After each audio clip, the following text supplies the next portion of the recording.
السلام علیکم ورحمۃ اللہ وبرکاتہ۔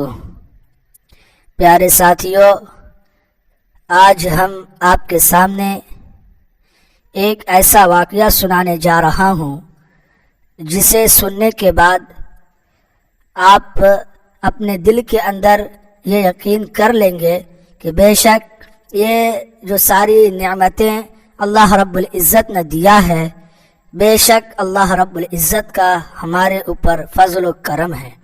پیارے ساتھیوں، بنی اسرائیل میں ایک بہت ہی عابد شخص تھا جس نے اپنے بیوی بچوں کو چھوڑ کر رہبانیت اختیار کر لی اور سمندر میں ایک چٹان پر چھپر بنا کر اللہ کی عبادت میں مصروف ہو گیا۔ شریعت محمدی میں رہبانیت اختیار کرنا جائز نہیں، سابقہ امتوں میں یہ جائز تھا۔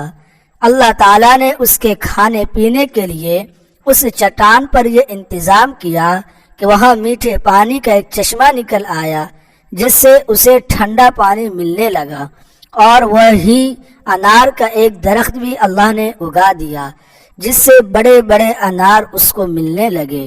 وہ روزانہ ایک انار کھاتا اور ایک گلاس پانی پی لیتا اور سارا دن اور ساری رات عبادت میں مصروف رہتا۔ اس شخص نے 500 سال کا عرصہ اسی طرح گزار دیا۔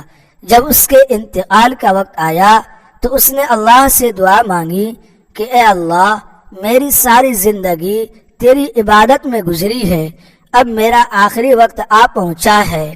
میری خواہش ہے کہ جب میری موت آئے تو میں سجدے کی حالت میں ہوں، اور میرے بدن کو تو تا قیامت محفوظ رکھنا، تاکہ جب میں قیامت کے دن اٹھایا جاؤں تو سجدے کی حالت میں اٹھوں۔ اللہ رب العزت نے یہ دعا قبول کر لی اور سجدے ہی کی حالت میں اس کا انتقال ہوا۔ حضور اکرم صلی اللہ علیہ وسلم نے ارشاد فرمایا کہ آج تک اس کا جسم سجدے کی حالت میں موجود ہے، اور اس کے گرد اس کی حفاظت کے لیے اللہ تعالیٰ نے گھنے درخت پیدا کر دیے ہیں۔ لوگ اس جگہ جاتے ہوئے گھبراتے ہیں۔ اگر لوگوں کی رسائی اس مقام تک ہو جاتی تو وہ مقام پوجا پاٹ کا مرکز بن جاتا۔ اللہ تعالیٰ نے وہاں بڑے بڑے اور گھنے درخت اگا کر لوگوں کے دلوں میں اس جگہ کی ہیبت پیدا کر دی تاکہ لوگ شرک میں مبتلا نہ ہو جائیں۔ نبی کریم صلی اللہ علیہ وسلم نے فرمایا کہ مرنے کے بعد بارگاہ الہی میں جب اس کی پیشی ہوئی تو اللہ تعالیٰ نے ارشاد فرمایا، میرے بندے، میں نے اپنے فضل و کرم سے تجھے بخش دیا، اور ملائکہ کو حکم دیا کہ میرے اس بندے کا نام جنت کے اعلیٰ مقام میں لکھ دو۔ اس عابد کے دل میں خیال پیدا ہوا کہ میں نے 500 سال تک عبادت کی، بیوی بچوں کو چھوڑ دیا اور ساری دنیا سے بے نیاز ہو کر سمندر کے چٹان پر بیٹھ کر عبادت میں مصروف رہا، اور آج اللہ تعالیٰ فرماتے ہیں کہ میں نے تجھے اپنے فضل سے بخش دیا، تو میری وہ عبادت کہاں گئی؟ کم از کم میرے دل جوئی کے لیے ہی کہہ دیتے کہ تیری نمازوں، تیرے روزوں اور تیرے ذکر و فکر کی بدولت تجھے بخش دیا۔ بلکہ اس قدر عبادت و ریاضت کے باوجود کہا جا رہا ہے کہ ہم نے اپنے فضل سے تجھے بخش دیا، گویا میری ساری عبادت بیکار گئی۔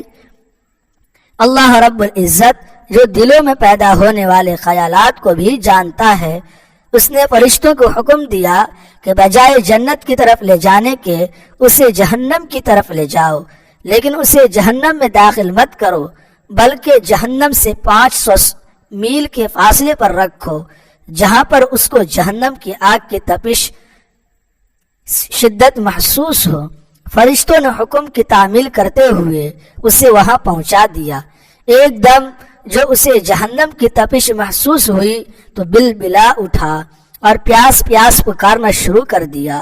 جہنم سے اتنی دوری کے باوجود اسے ایسی پیاس لگی کہ پورا جسم خشک کانٹا بن گیا۔ اسی اثنا میں ایک ہاتھ نمودار ہوا جس میں ٹھنڈے پانی کا ایک کٹورا تھا۔ یہ عابد دوڑا کہ اے اللہ کے بندے، مجھے پانی پلانا، پیاس کی شدت نے مجھے بے حال کر دیا ہے۔ وہ ہاتھ پیچھے ہٹ گیا اور آواز آئی کہ یہ پانی تو تجھے مل جائے گا مگر اس کی قیمت ہے۔ عابد نے کہا کیا قیمت ہے؟ جواب ملا 500 سال کی عبادت۔ عابد نے کہا کہ پھر مجھے پانی پلا دو، میرے پاس 500 سال کی عبادت ہے اور بڑی خالص عبادت ہے، اس میں کسی قسم کا نفاق شامل نہیں، اور اپنی عبادت دیگر ایک دے کر ایک کٹورا پانی حاصل کر لیا۔ جب پینے کے بعد کچھ جان میں جان آئی تو اللہ رب العزت نے فرشتوں سے کہا اس کو واپس لاؤ۔ فرشتوں نے اسے پھر اللہ کے دربار میں پیش کر دیا۔ اللہ رب العزت نے فرمایا اے میرے بندے، اب 500 سال کی عبادت تو نے پانی کے ایک کٹورے کے بدلے میں دے دی، لیکن دنیا میں تو 500 سال تک جو چشمے کا ٹھنڈا پانی پیتا رہا اس کا حساب دے۔ سمندر کی چٹان پر میں تیرے لیے انار کا جو درخت لگایا تھا اور تو 500 سال تک اس کا پھل کھاتا رہا اس کا حساب دے۔ تو نے دنیا میں میری پیدا کردہ ہوا کے جتنے سانس لیے ان کا حساب دے، ان کے بدلے میں تیرے پاس کتنی عبادت ہے۔